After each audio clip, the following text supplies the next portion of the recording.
गुप्त रूप से कांग्रेस के कुछ साथियों ने मुझे खबर किया है कि कल मेरे घर पे दिल्ली और पटना के घर मधुबनी और पटना के घर पर आक्रमण होने वाला है।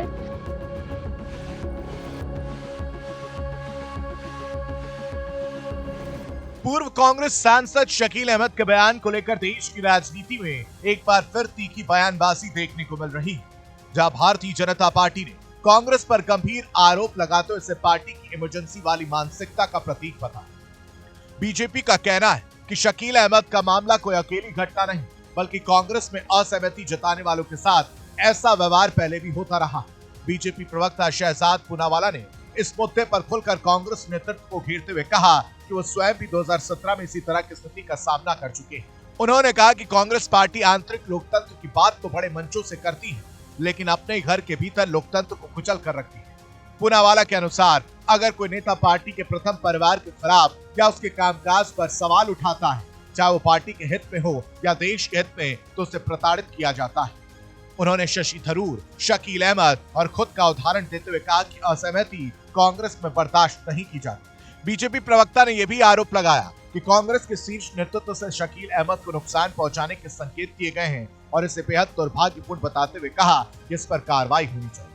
उन्होंने राहुल गांधी से सीधे सवाल करते हुए कहा कि उन्हें देश के सामने स्पष्ट करना चाहिए कि क्या उन्होंने या कांग्रेस नेतृत्व ने ऐसा कोई निर्देश दिया है या फिर शकील अहमद को डरपोक, अपरिपक्व और असुरक्षित कहकर बात को टाल दिया जाए। वहीं दूसरी ओर शकील अहमद ने सोशल मीडिया प्लेटफॉर्म एक्स पर पोस्ट कर दावा किया कि कांग्रेस के कुछ साथियों ने उन्हें गुप्त रूप से सूचना दी है कि कांग्रेस के राष्ट्रीय नेतृत्व ने बिहार कांग्रेस और युवा कांग्रेस को 27 जनवरी को पुतला दहन के बहाने उनके पटना और मधुबनी स्थित आवास पर हमला करने के निर्देश दिए, जिसे उन्होंने लोकतांत्रिक मूल्यों के खिलाफ बताया। अहमद का कहना है कि पूरी घटना इस बात का प्रमाण है कि कांग्रेस में अब विचारों के लिए कोई जगह नहीं बची।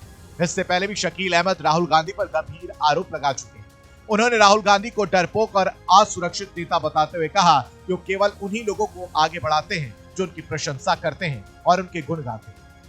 अहमद का दावा कि राहुल गांधी वरिष्ठ और प्रतिष्ठित नेताओं की मौजूदगी में खुद को असहज महसूस करते हैं, इसलिए ऐसे नेताओं को दरकिनार कर दिया जाता है जिनकी सार्वजनिक छवि मजबूत है। उन्होंने ये भी कहा कि राहुल गांधी कांग्रेस के भीतर वरिष्ठ सहयोगियों की बात नहीं सुनते और उन्हें ये गलतफहमी है कि कांग्रेस अपनी राष्ट्रीय पहचान के कारण कभी दूसरे नंबर से नीचे नहीं जा सकती। अहमद के अनुसार यही सोच कांग्रेस को अधिनायकवादी बना रही है और पार्टी के भीतर लोकतांत्रिक संवाद खत्म होता जा रहा है। उल्लेखनीय है कि शकील अहमद कांग्रेस के वरिष्ठ नेताओं में गिने जाते रहे। वो 3 बार के विधायक, 2 बार सांसद, पूर्व केंद्रीय मंत्री और पार्टी महासचिव भी रह चुके। लेकिन बिहार विधानसभा चुनाव के बाद नवंबर में उन्होंने कांग्रेस छोड़ दी थी। अब उनके ताजा आरोपों और भाजपा की आक्रामक प्रतिक्रिया के बाद ये विवाद केवल एक व्यक्ति तक सीमित नहीं रह गया, बल्कि कांग्रेस के आंतरिक लोकतंत्र, नेतृत्व शैली और असहमति को लेकर उसके रवैये पर बड़ा राजनीतिक सवाल बन गया है, जिस पर आने वाले दिनों में सियासी तापमान और बढ़ने की संभावना है।